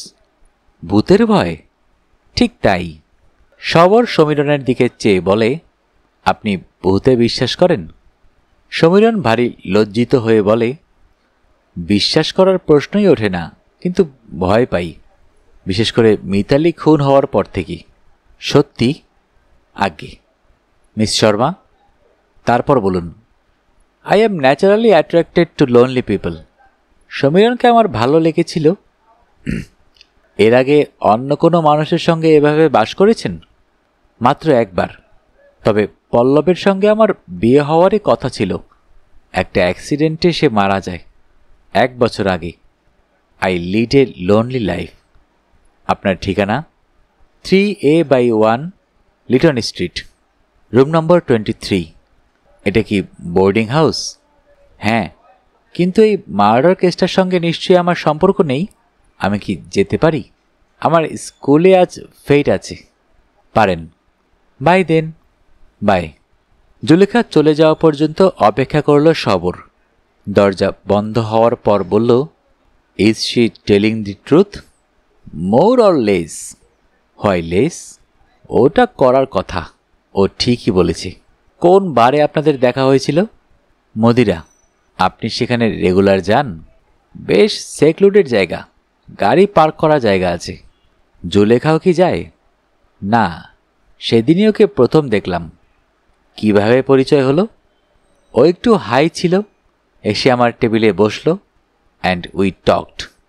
তারপর তারপর তো দেখছেন। কণিকা দেবী রাগ করবেন না? করবে, এখনও হয়তো জানে না। জুলেখা অবশ্য জানে যে এটা কোনো পার্মানেন্ট ব্যবস্থা নয়, খুব কনসিডারেট মেয়ে। শুধু ভূতের ভয়ের জন্য আপনি বান্ধবী জোগাড় করেছেন, এটা কি বিশ্বাসযোগ্য? বিশ্বাস করুন, বাস্তবে কি আমার ভীষণ ভূতের ভয়। পাপী তো, আমার কেবলই মনে হয় মৃতদের আত্মারা আমার কাণ্ড দেখে রেগে যাচ্ছে, বাগে পেলেই এসে গলা টিপে ধরবে। শোনো, আমি আজ তোমাকে যা বলতে চাই তা তোমার বিশ্বাসই হবে না যদি না একটা গল্প তোমাকে বলি। এখানে মখমলের মতো ঘাস হয়, নিবিড় গাছপালা আর কত ছড়ানো এখানকার নির্জনতা। আমার বাড়ির কাছে একটা বন, এখানে সবই অভয় অরণ্য। এরা গাছপালা এত ভালোবাসি, রোজ সকালে আমি একা একা জঙ্গলের মধ্যে ঘুরতে যাই। একটা নদী আছে, কেউ সেখানে কখনো স্নান করে না। একটা মল আছে, মল মানে জানোই তো, বাঁধানো চাতাল আর বসবার জায়গা। এরা যা করে নিখুঁত। মলটাও এত সুন্দর, রোজ গিয়ে নদীর ধারে ওই মলে বসে থাকি। কেউ থাকে না, মাঝে মাঝে ঘোড়া চালায় ছেলে মেয়েরা আর জগাররা দৌড়ায়। এদের স্বাস্থ্যের খুব বাতিক, বহুদিন বাঁচতে চায়, খুব ভোগ করতে চায়। একদিন কি হলো জানো? খুব সকালে বেরিয়েছি, জঙ্গলের ভিতর দিয়ে হাঁটছি। সেপ্টেম্বর মাস, ফলের আর দেরি নেই। গাছের পাতার রং বদলে যাচ্ছে, কদিন পর সারা বনভূমি একদম রাঙা হয়ে যাবে। ফল যদি তুমি দেখতে, ইচ্ছে করছে আমার দুখানা চোখ তোমাকে পাঠিয়ে দেই। আমি চারদিক দেখতে দেখতে হাঁটছি, হঠাৎ পায়ে কি একটা ঠেকলো, শক্ত। তাকিয়ে যা দেখলাম, বুক হিম হয়ে গেল। একটা পিস্তল পড়ে আছে। কোথা থেকে এলো? কে ফেলে গেল? সর্বনাশ! ধারে কাছে সন্ডাগুন্ডা রেপিস্ট নেই তো? না বাবা, ফিরে যাওয়াই ভালো। শরীর কেঁপে টেপে আমার কি অবস্থা। ফিরব বলে যেই ঘুরে দাঁড়িয়েছি, কি দেখলাম জানো? ভাবতেও পারবে না। রাস্তার ধারে একটা পুরনো গাছ গত ঝড়ে ভেঙে পড়েছিল, কেউ সরায়নি। সেই শুকনো গাছের ওপর একটা হাত নেতিয়ে পড়ে আছে, সাদা হাত। আমার কি অবস্থা ভাবতে পারো? বুক ধরফর করে যাই আর কি। তবু কি জানো, খুব ভয়ের মধ্যেও একটু সাহস ছিল। সকালবেলা, দিনের আলো, কাছাকাছি জগার আর রাইডাররা তো আছেই। আমি পা টিপে টিপে একটু এগিয়ে উকি দিয়ে বললাম, হু ইজ দ্যাট? কেউ জবাব দিল না। দেখলাম একটা লোক কাত হয়ে পড়ে আছে, কপালের পাশটা একটা ফুটো, অনেক রক্ত গড়িয়ে পড়েছে, তারপর জমে গেছে। ভয় পেলেও আমি তো ডাক্তার। গাছের ওপর নেতিয়ে পড়া হাতটা ধরে বুঝলাম মারা গেছে অনেকক্ষণ। রিগর মর্টিস শুরু হয়ে গেছে। বেশি বয়স নয়, এই 27-28। এক মাথা সোনালি চুল, সাদা একটা শার্ট আর ট্রাউজার্স পরা, আর মুখখানা এত কচি, এত সুন্দর, কি বলবো। কি হলো জানো? হঠাৎ তোমার কথা মনে পড়ল। কেন মনে পড়ল বলো তো? ছেলেটার মুখখানায় তোমার আদল আছে, আর সেই যে মনে পড়ল, হঠাৎ যেন হু হু করে তুমি 7 সমুদ্র ডিঙিয়ে আমার ভিতরে ঝড়ের মতো ঢুকে পড়েছিলে। ভিতরটা তছনছ হয়ে যাচ্ছিল। হঠাৎ এত কান্না পাচ্ছিল কেন বলতো? আমি মলের দিকে দৌড়তে লাগলাম, চিৎকার করলাম। লোকজন জড়ো হলো, পুলিশ এসে ডেড বডি তুলে নিয়ে গেল। বাড়ি ফিরে এলাম কেমন যেন ভূতে পাওয়ার মতো। বসে বসে ভাবলাম আর ভাবলাম। একটা বহুকালের বন্ধ দরজা হঠাৎ খুলে যেন এক আশ্চর্য বাগানে পা দিয়েছি। চারদিক ফুলে ফুলে রঙে গন্ধে একাকার। কিন্তু কেন? তুমি বিশ্বাসই করবে না, 3 দিন আমার মাথা এলোমেলো রইল, কাজে মন দিতে পারিনি। বারবার কি মনে পড়ছিল বলো তো?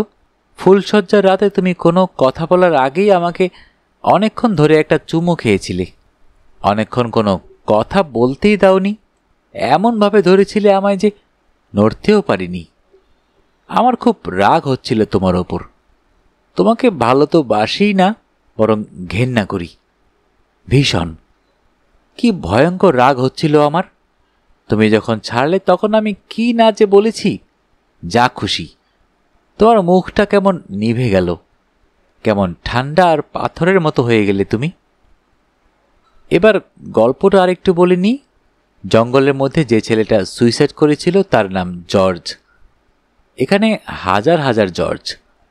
যা হোক, এই জর্জ কেন সুইসাইড করলো বলো তো? বললে তোমার বিশ্বাস হবে না। আমি জর্জকে চিনতাম না বটে, কিন্তু তার বাড়ি আমার খুব কাছাকাছি। পুলিশের কাছে শুনলাম জর্জের নতুন বউ তাকে ছেড়ে চলে যাওয়াতেই নাকি সে আত্মহত্যা করে বসেছে। শোনো কথা, এই দেশে এরকম হয় নাকি? এখানে তো বড় বউর সম্পর্কই অন্যরকম, ছাড়ছে ধরছে, বিয়েও করছে না সব সময়। এত নিরাবেগ জাত, তবুও তো মাঝে মাঝে এরকম হয়। শুনে মনটা আরও খারাপ হলো। আর কি জানো, যত মন খারাপ ততই যেন সেই মন খারাপটা আমি এনজয় করছিলাম। এটা একটা বিশ্বাস করার মতো কথাই নয়। মন খারাপ কি কেউ এনজয় করে? কিন্তু আমি যে করছিলাম। সেই মন খারাপের মধ্যে কি হলো বলো তো? আমার ভিতরে যেন বাইরের মতোই পাতা ঝরার সময় হলো। কি যে ছাই হলো মাথামুন্ডু, বুঝতেও পারি না, বোঝাতেও পারি না। যখন বিয়ে হয়েছিল তখন কি বা বয়স বলো? আর বাবা জোর করে বিয়ে দিয়েছিল বলে সেই বয়সে কি রাগ হয়েছিল আমার? রাগ ছিল পান্টুর জন্য। ওই বদমাসটার জন্য কেন বলো তো চিরকালের একটা দাগ পড়ল জীবনে। সব মিলিয়ে মিশিয়ে বিয়ের সময় আমার মধ্যে আমি তো ছিলাম না। বাবার ক্যান্সার হয়েছিল বলে শুনছি যখন, মাথাটাই খারাপ হওয়ার জোগাড়। সব রাগ গিয়ে পড়ল বেচারা তোমার ওপর। সেসব আমার পুরনো পাতা। এই পাতা ঝরার দিনে 7 সমুদ্র পেরিয়ে এলে ঝড়ো বাতাসের মতো তুমি। আমার পাতা খসে পড়ল সব। একে সন্ধ্যাবেলা ঘর অন্ধকার করে বসে আছি। বাইরে নির্জন রাস্তা, তার ওপাশে ছবির মতো বাড়ি, তার পিছনে অন্ধকার বনভূমি। চেয়ে আছি, আকাশে মেঘ, বিদ্যুৎ চমকাচ্ছে। কি মনে হলো বলবো? হঠাৎ মনে পড়ল সেই যে অনেকক্ষণ ধরে তুমি আমাকে চুমু খেয়েছিলে। তখন বুঝতে পারিনি রাগ হচ্ছিল, কিন্তু ভিতরে ভিতরে খুব গভীর কোথাও সেই চুমুর স্মৃতি সুখের মতো শিহরণ দিয়ে আজও আছে। খুব রাগ করেছিলাম তোমার ওপর। আলাদা ঘরে থাকতাম। তুমি কি জানো, মাঝে মাঝে দরজাটা চুলের মতো ফাঁক করে লক্ষ্য করতাম তোমাকে। তুমি আমাকে আক্রমণ করতে চাও কিনা, তুমি জোর জবরদস্তি করবে কিনা তা বুঝতে চেষ্টা করতাম। ভয় পেতাম তুমি হয়তো ধর্ষণ করবে আমায়। আজ মনে হয় আমি বোধহয় তাই চাইতাম। কেন জোর করলে না বলো তো? আজ খুব বুঝতে পারছি সে সময় আমার মধ্যে দুটো উল্টো জিনিস কাজ করছিল, একই সঙ্গে একটা টান আর একটা প্রত্যাখ্যান। তখনকার বয়সটার কথা ভাবো, আমার জীবনটার কথা ভাবো, বুঝতে পারবে। কিন্তু এই দূর দেশে বসে এই নতুন নিজেকে আবিষ্কার করে কি হবে বলতো? সেই সব তো চুকে বুকে গেছে। সম্পর্ক ছিঁড়ে ফেলেছি। একটা কথা বললে বিশ্বাস করবে? তোমাকে প্রথম দেখে কিন্তু মনে হয়েছিল তুমি একটা ভালো লোক। কেন বলো তো? তুমি কি সত্যিই ভালো? কে জানে, কিন্তু স্বীকার করতে বাধা নেই। সেই জঙ্গলের মধ্যে ঘটনাটার পর থেকে আমার সব উল্টোপাল্টা হয়ে গেল। কতবার ভুল করব বলো তো জীবনে? আমার কিছু ভালো লাগছে না। তোমাকে আমার খুব লম্বা একটা চিঠি লিখতে ইচ্ছে করছে। তাতে অনেক আবল তাবল থাকবে, যা খুশি লিখব, পাগলামিতে ভরা। জানো গো, আমার কিন্তু একটু একটু করে পাগলামি দেখা দিচ্ছে বোধহয়। হঠাৎ হঠাৎ আমার আজকাল এত আনন্দ হয় যেন আমি বর্ষার নদী, দুকুল ছাপিয়ে কোথা থেকে কোথায় ছড়িয়ে পড়ছি। আবার অকারণেই বুক ভার, চোখে জল, মন মেঘলা। পড়াশোনার এত চাপ, এত ভীষণ সময়ের অভাব, তবু তার মধ্যেও এসব হয়। জানো না তো, এখানে কাজের চাপে মনের সব আবেগ শুকিয়ে যায়। ছিলাম এক বাঙালি দম্পতির বাড়িতে। তারা বেশ লোক, বুড়ো বুড়ি, 2 মেয়ের এদেশেই বিয়ে হয়েছে। বুড়ো বুড়ির সময় কাটে আপন মনে, ঘোর নিঃসঙ্গতায়। আমি তাদের মাসিমা মেসোমশাই ডাকতাম। তারা তাতে খুব খুশি। ও বাড়িতে বেশ ছিলাম, কিন্তু এখন হোস্টেলে থাকতে হচ্ছে। বড্ড কেজো জায়গা, যে যার নিজের লেখাপড়া নিয়ে ব্যস্ত। আমারও ইগো, তোমারও ইগো, তাই তোমাকে চিঠিটা লিখতে গিয়েও লিখতে পারিনি। 3 বার কিন্তু শুরু করেছি, এইটে এয়ারোগ্রাম নষ্ট। না, ফেলিনি, রেখে দিয়েছি। কি জানি তুমি বিয়ে করেছ কি না। মাঝে মাঝে তোমার খবর খুব জানতে ইচ্ছে করে। করেছ? সমীরণ প্রায় চিঠি লেখে, আমিও লিখি, কিন্তু তার কাছে জানতে চাইতে লজ্জা করে। কি ভাববে? আচ্ছা, টেলিপ্যাথি বলে কিছু নেই? নেই কেন? এই তো আমি টেলিপ্যাথিতে তোমার কাছে কত কথা বলছি, শুনতে পাচ্ছ? প্রফেসর এজিফিয়েল সেদিন বলেছিলেন, যাদের ইগো খুব প্রবল তাদের মধ্যে পাগলামির লক্ষণ থাকে। এই ইগো বড্ড জ্বালাচ্ছে আমাকে, জানো। তাই তোমাকে চিঠি লিখতে পারছি না। এটা আমার পাগলামি নম্বর 1। 2 নম্বর পাগলামি হলো, এখন তোমাকেই ভাবি আর তোমার সঙ্গেই কথা বলি মনে মনে। এটাকে কি ভাবমূর্তি বলে? না বোধহয়, অন্য কিছু বলে হয়তো, কিন্তু ভাবমূর্তি কথাটা বেশ, না? তোমাকে ভেঙে ফেললাম, তারপর তোমার একটা মানস মূর্তি গড়ে নিলাম। বেশ মজা। সেদিন একটা কাণ্ড হলো। সুসান আমার খুব বন্ধু, দুজনে গাড়ি নিয়ে একটা ঝর্ণা দেখতে গেছি। বড্ড সুন্দর জায়গা, সাফোকেটিংলি বিউটিফুল। ফেরার সময় একটা পিছল জায়গায় আচার খেলাম। না, তেমন লাগেনি, কিন্তু কে জানে কেন আমার চোখ ভরে জল এলো। ভাবলাম, তুমি থাকলে আমি কি পড়ে যেতাম? কখনো না। সুসান আমাকে ধরে তুলেছিল, চোখে জল দেখে অবাক হয়ে বলল, are you crying? My God, you are not that hurt. আমি অভিমানের ঠোঁট ফুলিয়ে বললাম, আমার তো কেউ নেই। কি কথার কি উত্তর! শুনে সুসান আরো অবাক, বলল, আরে তোমার আবার কে থাকবে? আমারই বা কে আছে? We don't need anybody. সত্যিই তাই, এদের কেউ নেই। মা, বাবা, ভাই বোন কারো তোয়াক্কা করে না। একা থাকে, স্বয়ংসম্পূর্ণ। দরকার মতো বিছানায় বয়ফ্রেন্ড ডেকে নেয়, তারপর তাকে ভুলেও যায়। জল ভাত।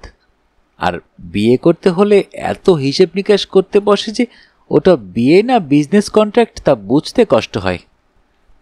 আমি এদের কাছে পাঠ নেওয়ার চেষ্টা করছি, পারছি না, কিছুতেই পারছি না।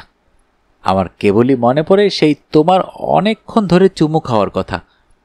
তখন ঘেন্না করেছিল, আজ আমার সমস্ত শরীর আর মন সেই চুমুটার কথা ভেবে সম্মোহিত হয়ে যায়। অন্য কোনো পুরুষ কাছে এলে কুকড়ে যাই। স্পর্শ তো বটেই, কাছাকাছি হওয়াটাও সহ্য করতে পারি না। এ আমার পাগলামি নম্বর 3। আজ বাবা এলো। এয়ারপোর্টে বাবাকে আনতে গিয়েছিলাম। দেখলাম অল্প কিছুদিনেই বাবা বড্ড বুড়িয়ে গেছে। এয়ারপোর্ট থেকে গাড়ি চালিয়ে আসছি, টুকটাক কথা হচ্ছে। কি করলাম জানো? হঠাৎ বাবাকে জিজ্ঞেস করলাম, মিঠুবাবুর কি খবর? বাবা অবাক হয়ে বলল, মিঠুবাবুকে? আমি ভ্রু কুঁচকে বললাম, মিঠু মিত্র। কি হবে খবর দিয়ে? এমনি। আমার বুক কাঁপছিল, লজ্জা করছিল। বাবা কিছুক্ষণ চুপ থেকে বলল, কদিন আগে দেখা হয়েছিল, ভালো আছে। আমি আরও কিছু শুনতে চেয়েছিলাম, বাবা বলল না। কিন্তু 2 দিন পর এক রাতে ডিনারের পর বাবা আমাকে ডেকে বলল, হ্যাঁ রে, তুই সেদিন মিঠুর খবর জানতে চাইলি কেন? এমনি। তোর কি মিঠুর কথা মনে হয়? আমার চোখে ফের জল এলো। বাবার কাছ থেকে পালিয়ে এলাম। পাশ করে চাকরি পেয়ে হোস্টেল ছেড়ে বাসা করেছি। ভাড়া অবশ্য। শিগগিরই একটা বাড়ি কিনব, একা থাকব, চাকরি করব, আর এভাবেই জীবনটা কাটিয়ে দেব প্রবাসে। আমার নিয়তি তো এই। কয়েকদিন পর বাবাকে নিউ ইয়র্ক দেখাতে নিয়ে গেছি, কিন্তু বাবার তেমন বিস্ময় নেই, কি যেন ভাবছে। মেট্রোপলিটন মিউজিয়ামে রেস্টুরেন্টে চা খেতে খেতে বাবা হঠাৎ বলল, এইসব দেশে একটা মেয়ের পক্ষে একা থাকা বিপজ্জনক। কত মেয়েই তো আছে এদেশে একা একাই থাকে। এদেশে একা থাকাই রেওয়াজ। সেটা কেমনতর কথা? একা থাকার রেওয়াজ তাদের কাছে যারা নিরুপায়। আমিও তো তাই। তুই কেন নিরুপায়? এ কথার কি জবাব হয়? চুপ করে রইলাম। বাবাকে আজ প্লেনে তুলে দিয়ে এলাম। প্রায় 1 বছর আমার কাছে রইল বাবা। কি যে ভালো লাগতো। আর কিছু নয়, বাড়ি ফিরে একজন আপন মানুষকে তো দেখতে পেতাম। এদেশের একাকিত্ব তুমি ভাবতেও পারবে না। পাড়া প্রতিবেশীদের সঙ্গে মাখামাখি করা যায় না, আড্ডা নেই, হুটহাট কারো বাড়ি যাওয়া যায় না। চেনা জানা লোকজনের সঙ্গে টেলিফোনে কথা বলে বলে আর কত সময় কাটে। সময়ও হাতে কম। উদয়স্ত হাসপাতাল, রোগী, রিসার্চ। গতকাল বাবা বলছিল, একটু ভেবে বল, দেশে কাউকে তোর কোনো মেসেজ দেওয়ার আছে? মাথা নেড়ে বললাম, না বাবা। মিঠু বোধহয় এখনো তোকে ফেলবে না। আমি তো তার দয়া চাই না। তোর যে কেউ নেই, তুমি তো আছো। আমি আর কদিন। আমার ইচ্ছে মিঠুর সঙ্গে বিয়েটা মেনে নে, সে বরং এখানে চলে আসুক। থাক বাবা, সে নিশ্চয়ই আমাকে ঘেন্না করে। রাগ তো থাকতেই পারে, কিন্তু সে বুদ্ধিমান, বিবেচক ছেলে। থাক বাবা। মুখে যাই বলি, বুকটা কেমন করছিল। এমন কি হতে পারে? হলে হয়তো ভালো হবে না। কল্পনা এক, বাস্তব আরেক, মিলবে না হয়তো। উজ্জ্বল অ্যাপ্রোচ করছে বারবার। জানি এটা সম্ভব নয়, তবু উজ্জ্বল যে আসছে তা মেনেও নেই। আর কিছু নয়, এই সাংঘাতিক একাকিত্ব থেকে তো খানিকটা মুক্তি। একজন কথা বলার লোক। মোট 12টা এয়ারোগ্রাম জমা হয়েছে। ওপরে তোমার নাম আর ঠিকানা, ভিতরে 3 বা 4 লাইন লেখা। সবচেয়ে বড়টায় লিখতে পেরেছি 13 লাইন। পছন্দ হচ্ছে না। বাবা চলে যাওয়ার পর খুব কাঁদলাম, অনেকক্ষণ ধরে। আমার যে কি হবে। 3টে জেরক্স কপির দিকে চিন্তিত মুখে চেয়ে রইল শবর দাশগুপ্ত। মিতালির ডায়েরিতে এই 3টে পাতাই পাওয়া গেছে, বাদবাকি পৃষ্ঠা সাদা। লেখাগুলোর ওপরে বা নিচে কোনো তারিখ নেই। অনুমান করা যায় প্রথমটা আর শেষটার মধ্যে সময়ের তফাৎ 2 বা 3 বছরের। এর মধ্যে আরও অনেক পৃষ্ঠা লেখা হয়েছিল নিশ্চয়ই। সেগুলো কোথায় গেল বোঝা যাচ্ছে না। কেসটা খুব মাখো মাখো হয়ে উঠছে স্যার। এই তো রীতিমতো লাভ অ্যাফেয়ার। শবর তার বিচ্ছু টাইপের সহকারী নন্দলালের দিকে চেয়ে বলল, হাতের লেখা চেক করেছ? হ্যাঁ, ওসব ঠিক আছে। মিতালিরই হাতের লেখা। শেষ টুকরোটায় উজ্জ্বল সেনের রেফারেন্সটা দেখেছেন স্যার? দেখেছি। পান্টুর কি খবর? বাড়ি নেই। ধানবাদ না কোথায় কোন দান্দায় গেছে। আজ বা কাল ফিরবে। ফিরলেই তুলে নেব। খনিকা দেবীকে চেক করো। ওকে। আর কোনো ডায়েরি খুঁজে পাওনি? না স্যার, এই একটাই। মোট 3টে এন্ট্রি। কোনো পাতা ছেঁড়া ছিল না। কিন্তু বোঝা যাচ্ছে মিতালি দেবী সিস্টেমেটিক ছিলেন না। উনি এক এক সময়ে এক একটা ডায়েরিতে লিখতেন। বাকি ডায়েরিগুলো হয় তিনি আমেরিকা থেকে আনেননি, নয়তো চুরি গেছে। মিঠু মিত্রকে কি তোলা হবে স্যার? এখন নয়, তুমি বাড়িটা আরেকবার সার্চ করো, দেখো যদি সিগনিফিকেন্ট কিছু পাও। নন্দলাল চলে গেল। সবর চিন্তিত মুখে চেয়ার টেনে বসল। এইটাই মিতালির শোয়ার ঘর। দক্ষিণ পশ্চিম এবং পূব খোলা, দেয়ালে হালকা ক্রিম রং, আসবাব সবই উঁচু জাতের। বার্মা সেগুনের ডবল খাট, বড় ওয়ার্ড্রোব, হাফ সেক্রেটারিয়েট এবং রিভলভিং চেয়ার, কাশ্মীরি কাজ করা ছোট টেবিল, ওয়াল ক্যাবিনেটে নানা দামি জিনিস সাজানো, হাতির দাঁতের মূর্তি, রূপোর ওপর মিনার কাজ করা রেকাবি, পুতুল, দুটো মজবুত স্টিলের আলমারি, সবই খুলে দেখা হয়েছে। খাটের কাছ বরাবর মেঝেতে পড়েছিল মিতালি। মোট দুবার তাকে ছুরি মারা হয়েছিল, পিঠের দিক থেকে হৃৎপিণ্ড বরাবর। মিতালি পড়েছিল কাত হয়ে বাঁ দিকে। চারদিকে অন্তত 12-13টা সেন্টের শিশি ভাঙা অবস্থায় ছড়িয়েছিল। ঘর সুগন্ধে এত ভরা ছিল যে পুলিশ কুকুর সম্পূর্ণ বিভ্রান্ত হয়ে যায়। স্নিফার ডগকে বিভ্রান্ত করার জন্যই যে সেন্টের শিশিগুলো ভাঙা হয়েছিল তাতে সন্দেহ নেই। একজন কেয়ারটেকার, একজন রান্নার লোক এবং একটি কাজের মেয়ে কোনো নতুন কথা বলতে পারেনি। ককটেল ডিনার সার্ভ করেছিল এক নামী ক্যাটারার। তাদের কাছ থেকেও পাওয়া যায়নি তেমন কোনো সূত্র। মোটামুটি যা জানা গেছে তা হলো রাত 11টা নাগাদ মিতালি সামান্য মাতাল অবস্থায় ওপরে উঠে আসে। দোতলায় সে একা থাকত। সে শোয়ার ঘরে ঢুকে যাওয়ার পর মধ্যরাতে রান্নার লোক হরেন আর মালি ভজুয়া অনেক শিশি বোতল ভাঙার আওয়াজ পায়। মিতালি মাতাল অবস্থায় ওসব করছে ভেবে ওপরে ওঠেনি ভয়ে। সবর উঠল, খানিকক্ষণ পায়চারি করল, তারপর পিছনের বারান্দায় এসে দাঁড়াল। খুন করে পালিয়ে যাওয়ার পক্ষে এই বারান্দাটি প্রশস্ত। পিছনে একটু বাগান এবং ঝোপঝাড় আছে। বারান্দা থেকে অনায়াসে নিচের ঘরের জানালার ওপরকার রেইন শেডে নামা যায়। সেখান থেকে লাফিয়ে পড়লেই হলো। না, সবর দাশগুপ্ত খুশি হচ্ছে না। মোটি ব্যাঙ্গেলটা পাল্টে যাচ্ছে, কোথাও একটা নট রয়ে যাচ্ছে। চোখ বুজে সে আবার নতুন করে পূর্বাপর ভাবতে লাগল। নমস্কার মিত্তির মশাই, আপনাকে আবার জ্বালাতে এলাম। ক্লান্ত বিধ্বস্ত চেহারার মিঠু দরজাটা ছেড়ে দিয়ে ভদ্রগলায় বলল, আসুন। আপনি তো বেশ ভেঙে পড়েছেন দেখছি। ও কিছু নয়, বসুন। আমাদের আরও কিছু জানার আছে মিত্তির মশাই। We want your help. বলুন। আপনি সেদিন মিতালি দেবীর সঙ্গে দেখা করেছিলেন, আপনাদের মধ্যে কথাও হয়েছিল। আমি সেই কথাগুলো জানতে চাই। প্রথম স্টেটমেন্টই তো বলেছি। জানি, তবু আরেকবার বলুন। মিঠু মাথা নেড়ে বলল, ওর বেশি আমার কিছুই বলার নেই। মিতালি দেবী কি আপনাকে ডেকে পাঠিয়েছিলেন? মিঠু ক্লান্ত চোখে চেয়ে বলল, একটা যোগাযোগ হয়েছিল। কীরকম যোগাযোগ? আপনার তো টেলিফোন নেই। তাহলে? আমার অফিসে টেলিফোন আছে। ও হ্যাঁ, ও কথাটা মনে ছিল না। তাহলে মিতালি দেবী আপনাকে অফিসে টেলিফোন করেছিলেন? আমি সে কথা বলিনি। যোগাযোগটা কবে হয়েছিল ঠিক মনে নেই। মারা যাওয়ার দিন কি? না। না, তার মানে আপনার মনে আছে। ব্যাপারটা আপনি চেপে যেতে চাইছেন কেন?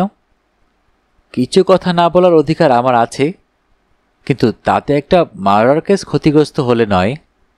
আমি যে কথা বলতে চাইছি না তার সঙ্গে ওর খুনের সম্পর্ক নেই। আপনি কি অ্যাপয়েন্টমেন্ট করে মিতালি দেবীর বাড়িতে যান? না, হঠাৎ গিয়েছিলাম।